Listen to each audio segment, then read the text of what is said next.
Hey AFC, I realized that this was a long time since I've done a word of encouragement for you guys, and I decided to take advantage of the opportunity. Why not do one right now with you guys?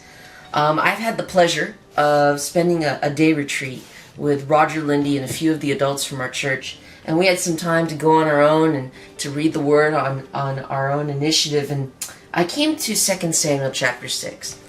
And it really caught my eye for a particular reason, and I believe it's because it has a message of being genuine and authentic in your worship and your following of God. And one of the reasons why this message really inspired me was because of what Jeremiah shared just this weekend, just this Saturday, about having real conversations, being intentional about getting deep with the people that you know, both at church and both at school.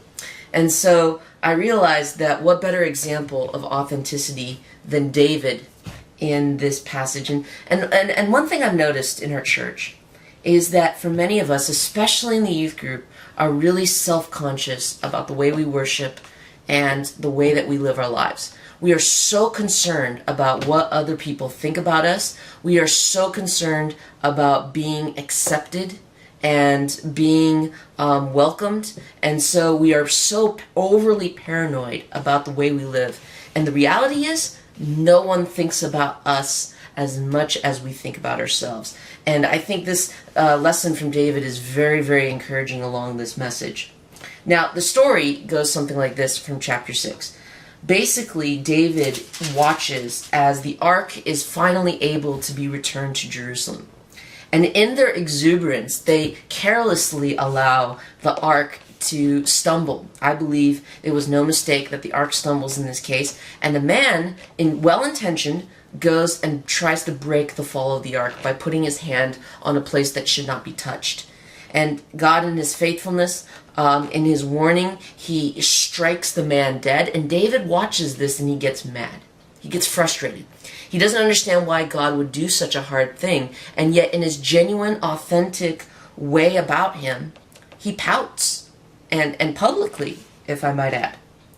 To bring this point home, after David gets over his anger and gets over his animosity against God, he finally allows the ark to be returned to Jerusalem. And in the parade that he has for the ark, it shares that he is dressed quite scandalously. Nothing but the most skimpiest of clothes. And it says that he dances with all his might, meaning that he's passionately trying to share how much joy he has, how much rejoicing he has that the ark is able to return to its rightful home.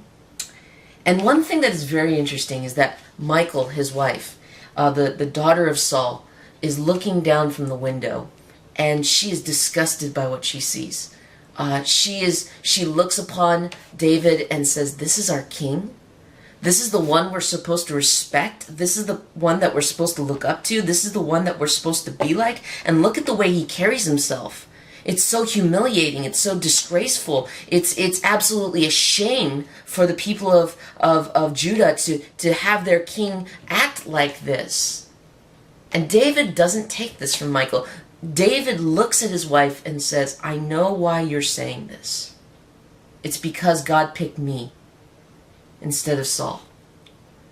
And David says something even more astonishing after that. He says that I will become, in verse 22 of chapter 6, even more undignified than this, and I will be humiliated in my own eyes.